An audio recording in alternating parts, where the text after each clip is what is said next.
welcome to a review of Chapter 4 of One Flew Over Cuckoo's Nest. This was a pretty good chapter, I'd say. Again, started off a bit slow, but it ended well, I think. And it's like setting, like, I can see how it's setting up for the rest of the book.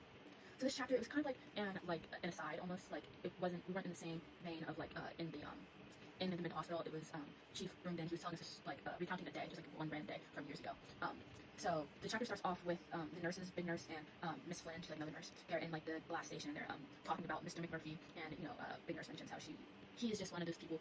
She claims he's a manipulator and he just likes disruption for the sake of disruption. And she does not like him, and but says she has a plan to fix him and make him fall in line and stuff like that. So so that's how she feels about that. And the other nurses at first are a little bit like scared or worried about him, but then once they see that Big Nurse is confident and like that he won't be a problem, they get a little more confident as well. So that shows like they're like dynamic in that way.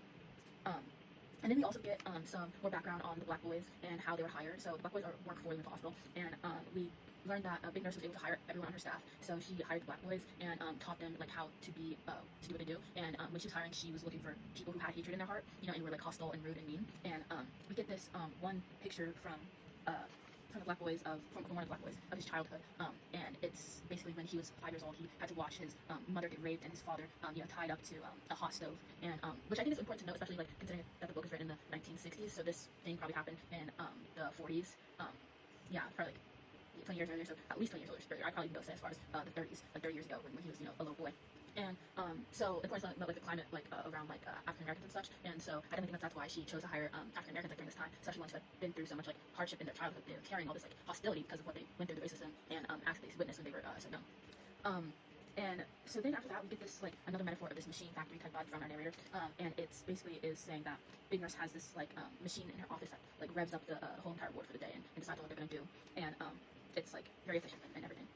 So we get a very time-oriented schedule of what the ward looks like. They wake up at 6:45 and they go to the shavers, and they have a very specific order of how they do things as well. It's for the shavers, it's the acutes line up in alphabetical order, and then the walking chronics, and then the wheelers, and the vegetables are don't get their heads shaved. And then at 7 a.m. the mess hall opens up in reverse order. So the wheelers and the walkers and the acutes, and then the vegetables are very last. And so we see like 7:30, and then we get 7:45, and so there's all this boom of like what happens throughout the day. And I think like through this we see a lot how Big Nurse has everything like truly how she wants it and scheduled out. And like this whole chapter basically shows the control that Big Nurse has over the ward, and how everything happens exactly how she plans it and exactly how she wants it.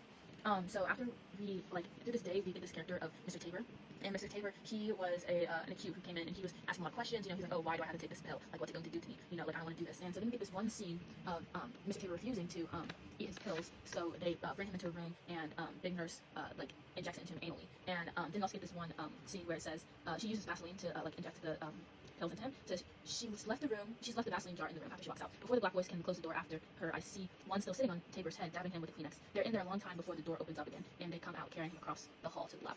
So this is basically like you can just assume like what they did to him in that room with the Vaseline while no one else was in there. And then we find out we're given this like flashback to Mr. Broomden's past, and we see that he used to play football when he was young on a high school team, and he went to California for a football game, and they visited a cotton mill.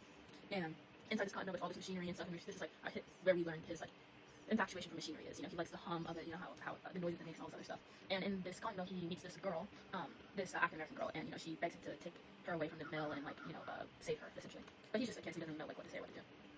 And then we also learned that Mr. Tabor, he doesn't get a body, but he does get a lot of other like electric therapy and all this other therapy that saves him, fixes him essentially, and he's able to go back out into society as a changed man. And we get a lot of emphasis on how Big Nurse takes a lot of pride in these changed people who she sees. And so Mr. Tabor, he's no different, and she's like Miss Tabor's one of Miss Big Nurse's like great success stories essentially. And I think it's just important to note that like Big Nurse, she does have like weird means of doing it, but I do think that she truly does want like sort of good for the people in the world. She wants them to go and reunite society, and in like a non-malicious way, I believe. So yeah, this chapter definitely sets up this like tone of how Big Nurse gets everything that she wants and does not take kindly to people rejecting authority and defying the rules. So it'll be very interesting to see how McMurphy will handle that and how Big Nurse will contradict him. So see you guys in the next chapter.